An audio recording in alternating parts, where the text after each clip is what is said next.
Suresh sir, ఇప్పుడు ప్రతి ఒక్కళ్ళకి కూడా తల్లే మొదటి గురువు అంటారు. మరి ఒక తల్లి తన కుటుంబాన్ని ఉన్నత స్థితికి తీసుకెళ్లాలంటే ఆమె ఎలాంటి మార్గదర్శకాలు ఫాలో అవ్వాలి? ఇక్కడ తల్లి అంటే ఓన్లీ మనిషిలో ఉన్న మాతృతత్వం కాదు, విశ్వంలో ఉన్న సకల జీవరాశి యొక్క మాతృతత్వం వస్తుంది. ఒక కుక్కను తీసుకున్నా, ఒక కోడిని తీసుకున్నా, ఏం తీసుకున్నా ఆ తల్లి తత్వం ప్రస్ఫుటం అవుతుంది.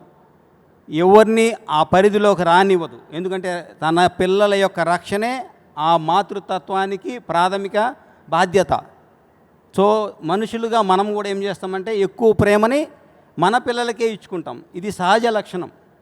కానీ పెరిగిన కొద్దీ ఏమవుతుందంటే అది కొంచెం ఎక్స్పాండ్ అయ్యి ఎప్పుడైతే ఆ యొక్క తల్లి అంటే మాతృతత్వము తన ఇన్నర్లోకి వెళ్ళి తన యొక్క అసలు తత్వం తెలుసుకుంటుందో ఆమె విశ్వమాతగా తయారవుతుంది.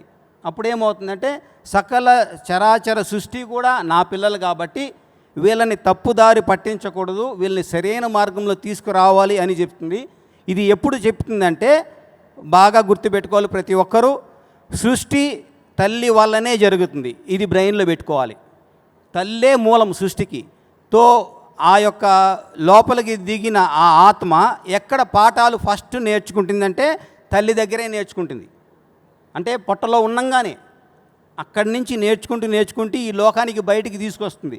బయటికి వచ్చిన తర్వాత కూడా బేసిక్ ఎడ్యుకేషన్ ఏదైతుందో అది తల్లి దగ్గర నుంచే తీసుకుంటుంది. సో ఆ ఎడ్యుకేషన్ అనస్తాషియా మేడం చెప్పేది ఏంటంటే మీరు నిర్మోహమాటంగా భయం లేకుండా స్వేచ్ఛతో నేర్పించగలిగితే అతని యొక్క గత జన్మల బ్లాక్స్ కూడా తీరిపోయి స్వేచ్ఛగా తనకేమి కావాలో ఎన్నుకొని అది జీవిస్తుంది, ఆ బాలుడైనా బాలికైనా సరే. సో ఈ స్వేచ్ఛను ఇవ్వాలి అంటే ప్రతి ఒక్కరూ ధ్యానం చేయాలి, జ్ఞానం సంపాదించుకొని తనలోకి వెళ్ళాలి. ఎవరైతే గర్భవతిగా ఉన్నారో వాళ్ళు వెళ్ళినప్పుడు ఆటోమేటిక్గా నెక్స్ట్ జనరేషను ఈ అవగాహనతో బయటకు వస్తారు. కాబట్టి వాళ్ళకి ఈ తారతమ్యాలు ఉండవు. పురుషుడు అంటే ఏదో నన్ను డామినేట్ చేస్తాడు ఇలా ఉండదు. సో ఇద్దరు ఈక్వల్గా చేసుకుంటారు. కాబట్టి ఏదైతే పిఎస్ఎస్ఎం మాతృత్వం అనే బుక్ వచ్చిందో దాని ద్వారా మరి అందరికీ వెళ్ళాలని నా కోరిక. సో ఇక్కడ ఎక్కడ వేదాల్లో ఉన్నాయి, ఇప్పుడు ఉన్నాయి, రాబోయేది కూడా తల్లే మొదటి గురువు.